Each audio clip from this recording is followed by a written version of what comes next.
Legal बीज academy के platform पर आपका फिर से स्वागत है। आज हम लोग वीडियो लेकर के आए हैं एक बहुत ही इम्पॉर्टेंट टॉपिक बीए से, भारतीय साक्ष्य अधिनियम से, रेस जेस्टे। रेस जेस्टे जो कि भारत में इसका ओरिजिन नहीं है, यह इंग्लैंड से इसका ओरिजिन हुआ है। भारत में इसे इंग्लैंड से अडॉप्ट किया गया है। अभी भी बीएसए में कहीं भी रेस जेस्टे नामक वर्ड नहीं दिया हुआ है। रेस जेस्टे का थीम दिया हुआ है बीएसए के सेक्शन 4 में, जो कि पुराने इंडियन एविडेंस एक्ट में सेक्शन 6 में उसे डाला गया था। तो स्टार्ट करते हैं आज का वीडियो। और वीडियो बनाने के पहले आपको एक बार फिर से वार्निंग कि अगर आप चाहते हैं कि इस वीडियो का भरपूर फ़ायदा उठाएं, इससे काफ़ी इन्फॉर्मेशन लें और जुडिशियरी में इसके माध्यम से अपने आप को सफल बनाएं, तो कॉपी पेन ले करके इसमें जो इम्पॉर्टेंट पॉइंट्स है उसको नोट डाउन करना ना भूलें। और स्क्रीनशॉट भी आप स्लाइड्स का ले सकते हैं ताकि उसे बाद में आप राइट डाउन करके उसको कवर कर सकते हैं। ओके, तो स्टार्ट करते हैं आज का वीडियो। Race gestae. रेस जेस्टे ये जो वर्ड है, इस वर्ड के बारे में कहा जाता है कि यह क्या है, ये थिंग्स सेड और done in course of same transaction. इसका मीनिंग होता है things said and done in course of same transaction. ठीक है, तो भारतीय साक्ष्य अधिनियम में 4 से 7 तक इसको मेंशन किया गया है। हालांकि सेक्शन 4 ही इसके बारे में बताता है। 5, 6, 7 यह इसके एग्जाम्पल्स प्रस्तुत करता है, इसका उदाहरण प्रस्तुत करता है, तो ध्यान रखना है। ठीक है, तो मीनिंग क्या हुआ, things said and done in course of same transaction. ठीक है, it may be defined as दो सर्कमस्टांसेज। ध्यान रखना है, कई बार हम लोग इस कंफ्यूजन में आ जाते हैं कि क्या ये सर्कमस्टांशियल एविडेंस बताया जा रहा है। नहीं, सर्कमस्टांशियल एविडेंस डिफरेंट है। सर्कमस्टांसेज फैक्ट और transactions which are in continuity of main transaction. Main transaction के साथ वो सर्कमस्टांसेज, वो फैक्ट और अदर ट्रांजेक्शंस, ये सब क्या होते हैं, रिलेवेंट होते हैं। It includes everything which can be considered to be fairly connected with the main event. ठीक है, जो कि मेन इवेंट से यानी फैक्ट इन इशू से जो कनेक्टेड फैक्ट है और जो पूरा मिलकर के एक सीरीज तैयार करता है, those are considered as res gestae.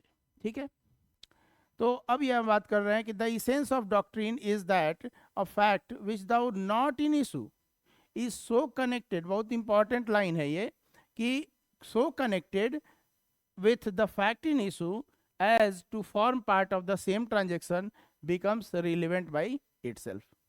ठीक है, अब इसमें कहता है कि these incidents may be separated from the fact by lapse of time। it may consist of saying and doing thing left undone as well as thing done। Test कैसे लेंगे, इसकी एडमिसिबिलिटी के लिए क्या टेस्ट है, तो ध्यान रखेंगे कि as a part of res gestae is whether the fact declaration और exclamation is so intimately interwoven, एक तरह से इस तरह से बंधे हुए हैं, एक तरह से इस बुनावट है इनकी, और connected with the principal fact as to be regarded a part of the transaction itself. ठीक है, जब तक सेम ट्रांजेक्शन अगर नहीं हो, सेम ट्रांजेक्शन का पार्ट नहीं हो, तब तक वह रेस जेस्टे के रूप में रिलेवेंट नहीं माना जाएगा। सुप्रीम कोर्ट ने इसमें एक केस को कोट किया। Supreme court in Javed Alam versus state of Chhattisgarh, इस केस में बताया कि टेस्ट क्या है, इसके एडमिसिबिलिटी का टेस्ट क्या है। तो held that the test for applying the rule of res gestae is that statement और फैक्ट शुड बी स्पॉन्टेनस। ऐसा होना चाहिए जैसे आपको कोई थप्पड़ मार रहा है तो चिल्ला दिए, तुम्हारी हिम्मत कैसे हुई थप्पड़ मारने की, इस तरह का जो स्पॉन्टेनस आपका रिएक्शन है, these are considered as res gestae. Res gestae is that statement और fact should be spontaneous and should form a part of same transaction ruling out any possibility of concoction. ठीक है, यहाँ सेम ट्रांजेक्शन का part होना चाहिए, और वो क्या होना चाहिए, स्पॉन्टेनस होना चाहिए। वो जो रिएक्शन है वो स्पॉन्टेनस होना चाहिए। ठीक है, इसके पीछे जो प्रिंसिपल है वहाँ कहता है कि transaction is a fact in issue, then evidence can be given of every fact which form part of the same transaction. ठीक है, एविडेंस जो है वह उन सारे का दिया जाना चाहिए जो उस ट्रांजेक्शन का पार्ट रहे हुए हों।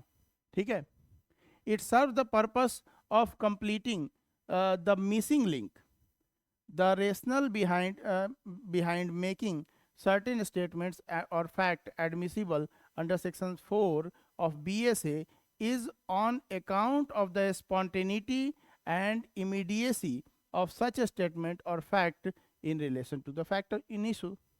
ठीक है, अब प्रोविजन पर आते हैं। ये तो आप समझे कि रेस जेस्टे क्या है। रेस जेस्टे है कि जो स्पॉन्टेनियस रिएक्शन है, जो फैक्ट इन इशू से कनेक्टेड नहीं है लेकिन फिर भी form part of same transaction. ठीक है, वो एक ही संव्यवहार के भाग हैं। आगे हम लोग ये देखेंगे कि सेम ट्रांजेक्शन किसको कहेंगे। ठीक है, सेम ट्रांजेक्शन किसको कहेंगे उसको भी हम लोग समझेंगे। तो रेस जेस्टे कहाँ ये दिया हुआ है, सेक्शन 4। इतनी सारी बातें हो गई, ये तो एक आपका अपना डिफरेंट ज्यूरिस्ट का है, डिफरेंट बुक राइटर्स का अपना स्टेटमेंट है, लेकिन सेक्शन 4 क्या कहता है वो हम लोग देखेंगे। This section provides that the fact though not in issue but are so connected with the fact in issue as to form part of the same transaction are relevant. They may occur at same time or place or at different time or place। ठीक है, चाहे वह जो transaction है वह उसी समय उसी जगह पर हुआ हो या डिफरेंट प्लेस डिफरेंट टाइम पर हुआ हो। ठीक है, आप स्क्रीनशॉट ले सकते हैं, हम साइड हो जा रहे हैं, स्क्रीनशॉट आप ले सकते हैं। ओके, अब एक बहुत ही इंपॉर्टेंट केस, इसको बिल्कुल मिस नहीं कर सकते हम लोग, इन रैटन वर्सेस क्वीन। इस केस में क्या हुआ था कि जो महिला थी यानी जो वाइफ थी, उस वाइफ को डर हो गया कि उसका हस्बैंड उसको शूट करने वाला है, और उसने पुलिस से बात करने के लिए ट्रंक कॉल बुक किया। ट्रंक कॉल बुक किया लेकिन किसी तरह से पुलिस से उसकी बात नहीं हुई। ठीक है, उसने जो ट्रंक कॉल बुक किया उसमें ये कहा कि पुलिस से मुझे बात करनी है क्योंकि मुझे जान का खतरा है। उसके बाद उसने अपना प्लेस भी बताया कि रेसिडेंस उसका कहाँ पर है, और कुछ समय बाद जब पुलिस वहाँ पर पहुँची तो उसने देखा कि वाइफ का डेथ हो चुका था, और हस्बैंड इस बात का प्ली ले रहा था कि वह गन को साफ कर रहा था, उसमें अचानक से गोली चल गई और उसकी वाइफ का डेथ हो गया। लेकिन इस फोन कॉल को क्या माना गया, पार्ट ऑफ सेम ट्रांजेक्शन माना गया कि किसी ने देखा नहीं है, कोई आई विटनेस नहीं है कि उसी ने मारा है। लेकिन यह फोन पर बात करना, चूंकि हस्बैंड का जो बात है और वाइफ ने जो फोन पर कहा है, दोनों में कंसिस्टेंसी नहीं है। वाइफ ने कहा है कि मुझे जान का खतरा है, और हस्बैंड क्या कह रहा है कि गलती से लग गया। ठीक है, तो हस्बैंड की बात को नहीं मानते हुए रेस जेस्टे के रूप में उस फोन कॉल को माना गया एविडेंस, और उसके आधार पर हस्बैंड को सजा की गई। ठीक है, अब आगे इसमें हम लोग देखते हैं, ये बहुत ही इंपॉर्टेंट केस है, इसके बिना फिर आपका नहीं होगा।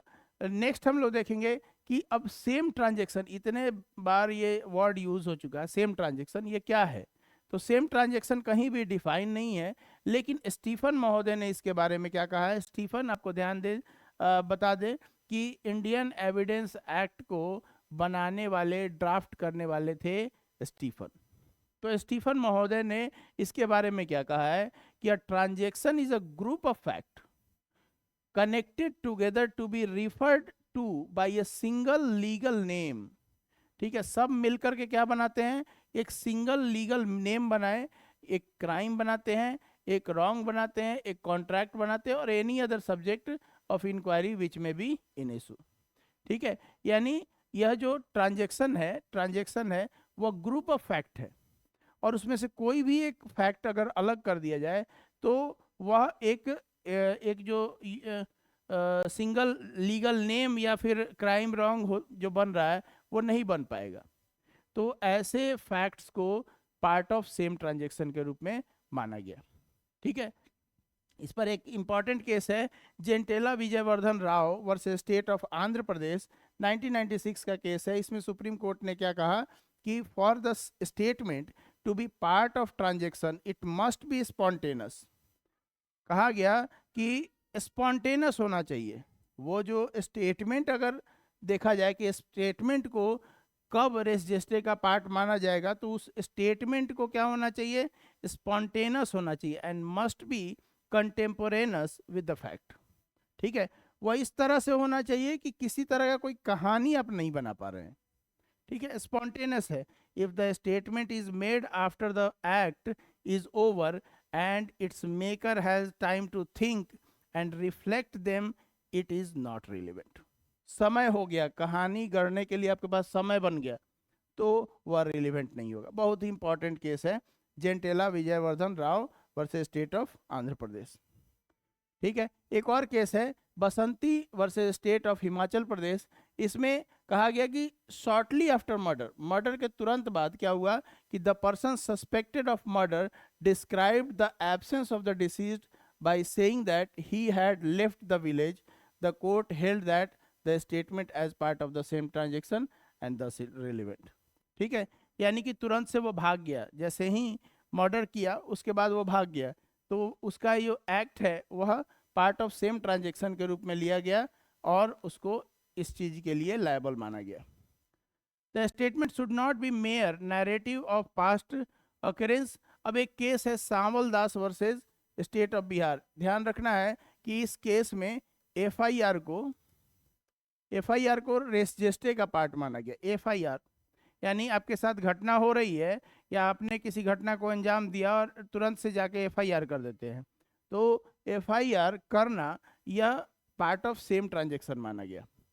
ठीक है, A assaulted B on the neck with the knife and this is seen by bystanders who claimed A is killing B. The exclamation is as much part of the transaction of murder as the gushing out of the blood from the wound inflicted on the neck.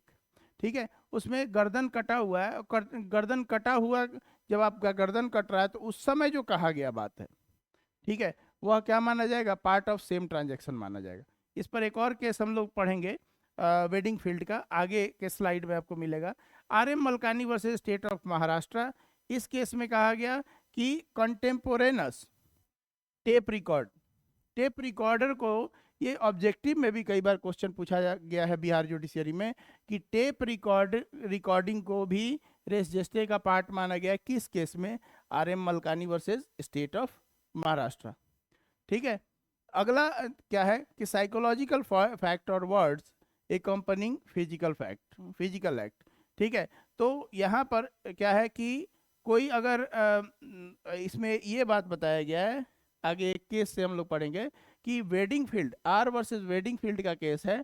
इस case में, पुराना case है, इस case में क्या हुआ कि wedding field में महिला का गला काट दिया और महिला जो है वह बाहर कुछ देर बाद चिल्लाते हुए निकली कि देखिए वेडिंग फील्ड ने मेरा क्या हाल कर दिया। अपनी चाची को वह एड्रेस करते हुए बोलती है।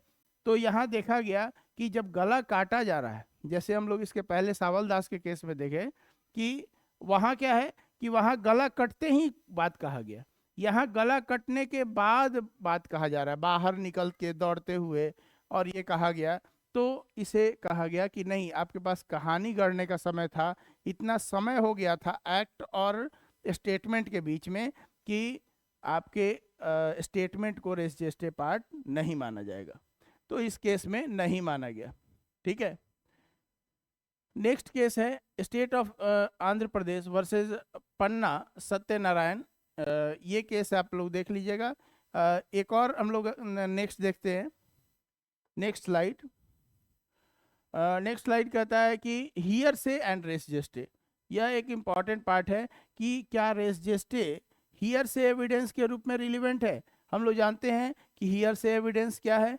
हियर से एविडेंस का मतलब होता है कि the person has not seen the actual happening of the incident but he has heard it from the others.